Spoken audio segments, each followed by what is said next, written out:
Bougez, apprenez, écoutez de la musique, sortez voir des amis. Bref, offrez à votre cerveau de vraies récompenses.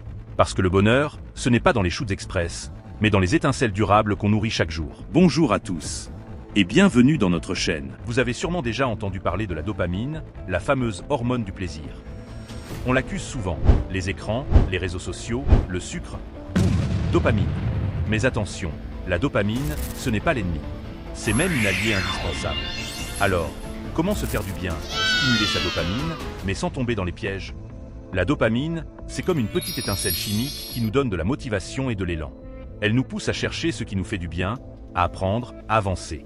Le problème, c'est que certaines choses, comme le sucre ou les écrans, la déclenchent très vite, mais de façon artificielle et éphémère.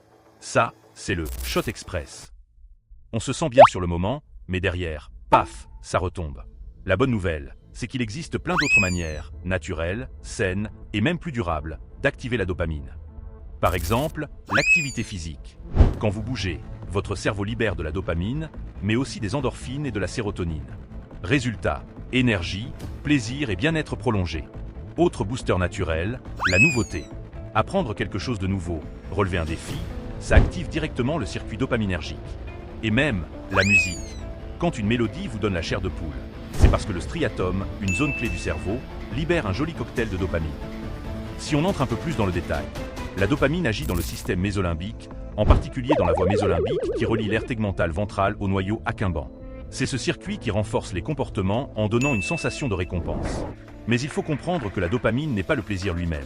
C'est surtout le signal d'anticipation, la motivation à obtenir une récompense. Et c'est pour ça que les habitudes saines mais régulières, comme l'exercice, l'apprentissage, la méditation ou les interactions sociales, construisent un système dopaminergique plus équilibré que les pics rapides générés par le sucre ou les écrans. Alors oui, la dopamine, on peut la stimuler sans scroll infini et sans chocolat à répétition. Bougez, apprenez, écoutez de la musique, sortez voir des amis. Bref, offrez à votre cerveau de vraies récompenses. Parce que le bonheur, ce n'est pas dans les choses express, mais dans les étincelles durables qu'on nourrit chaque jour.